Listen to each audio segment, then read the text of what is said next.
The morning smelled like coal and wet iron. The city was waking up to the sound of gears, 1,000 small clocks beating in time. In the alleys, boys sold matches. In the workshops, men measured seconds like bread. He was a clockmaker by trade, honest and stubborn. The kind of man who listened to the metronome of the world and learned its rhythm.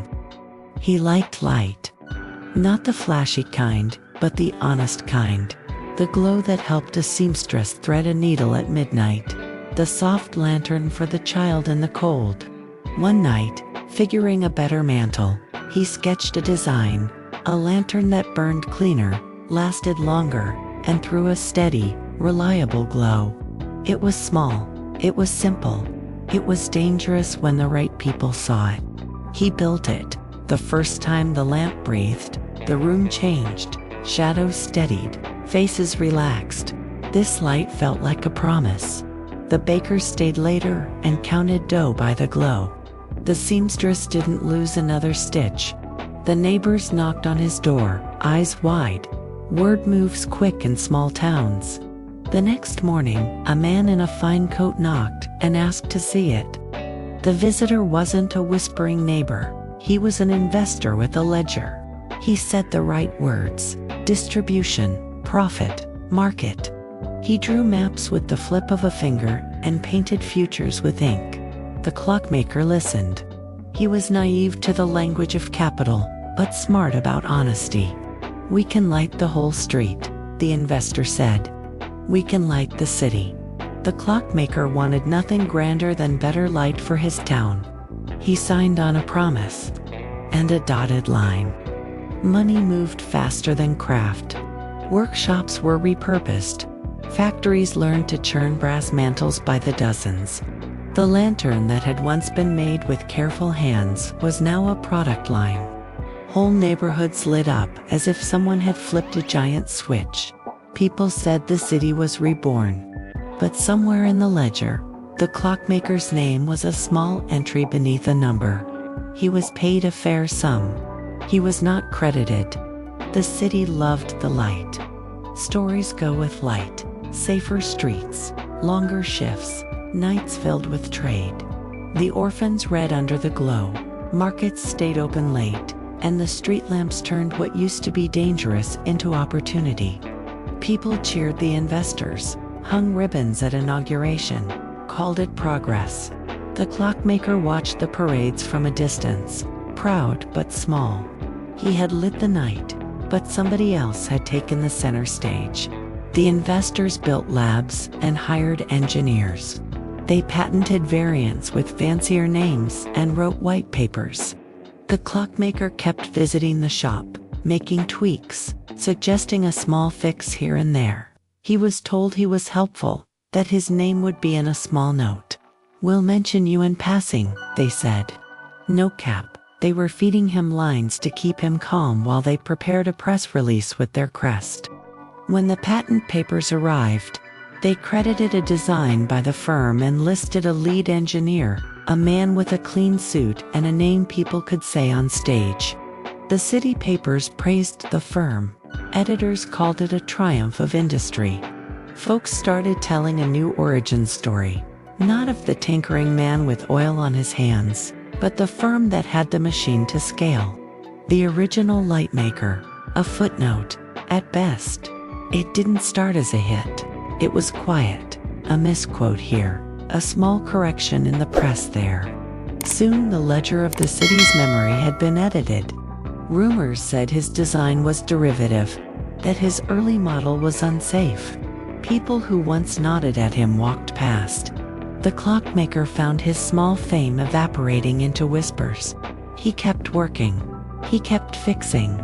But credit had become slippery, and once it slid away, it rarely comes back. Not everyone forgot.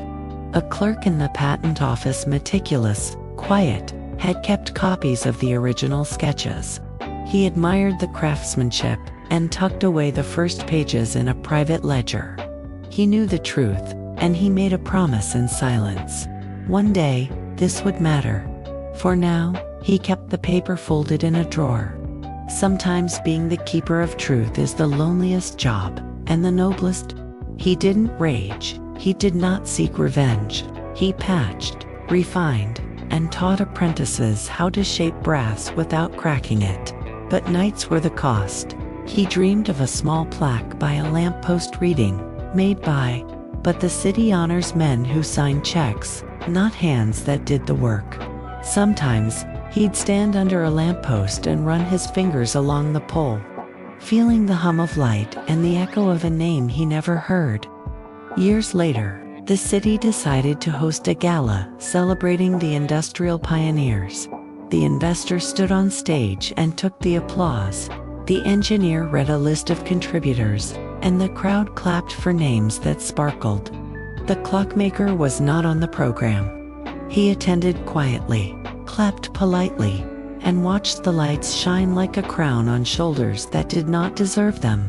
He jabbed his palm into his coat to stop the shame from showing. The clerk's ledger kept breathing. He compared notes, traced the handwriting, matched a small flourish in the drawings to a signature on an old receipt. He took this to a young scholar who loved truth like a dog loves a bone. The scholar began to publish a footnote, a small line about the original drafts, the humble maker, the early sketches. It was a quiet thing, a worm turning the apple, but it began somewhere. On the first page of a company pamphlet, faint, almost hidden, there was a sketch in a hand not their own. A small scribble matched the maker's flourish.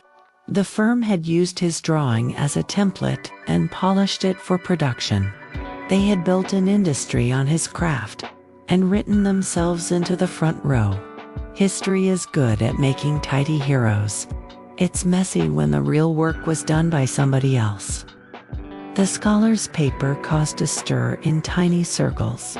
Historians, librarians, a handful of old trade guild members, new parades, new medals.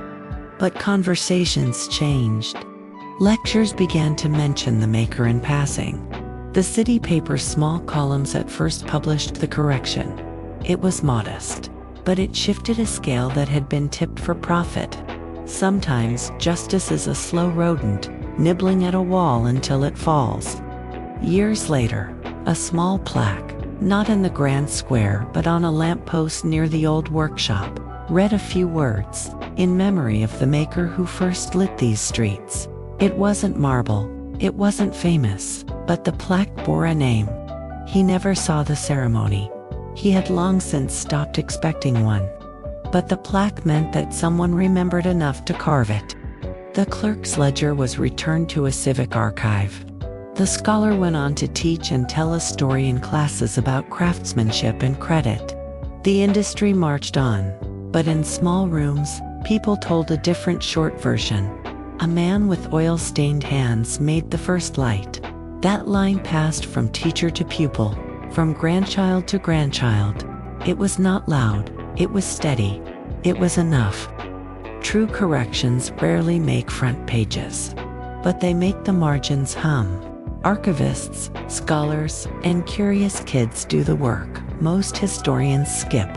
Over time, the maker's name threaded into papers, catalogs, and footnotes. People began to say his name in classrooms and quietly in pubs when telling the city's history. The light kept burning, now with a name tucked in the ledger of memory. Statues still stood for the men who signed checks. But under one lamppost, a small group of locals left a hand-lettered tribute on the anniversary of the city's first lighting. They whispered the maker's name. No headline chased them. No cameras. Just a few hands and a few voices remembering a truth that had cost a man his quiet life. He didn't get marble. He got something less flashy and maybe truer. A name, said aloud where it mattered. When you walk a lit street at night and don't feel the cold, remember someone once fixed a small piece of the world so it could be kinder for the next person. If a city shines, ask who first carried the light. Say the name, say it slow, say it right. If you're ready for more real talk about getting video, smash that subscribe button and hit the bell.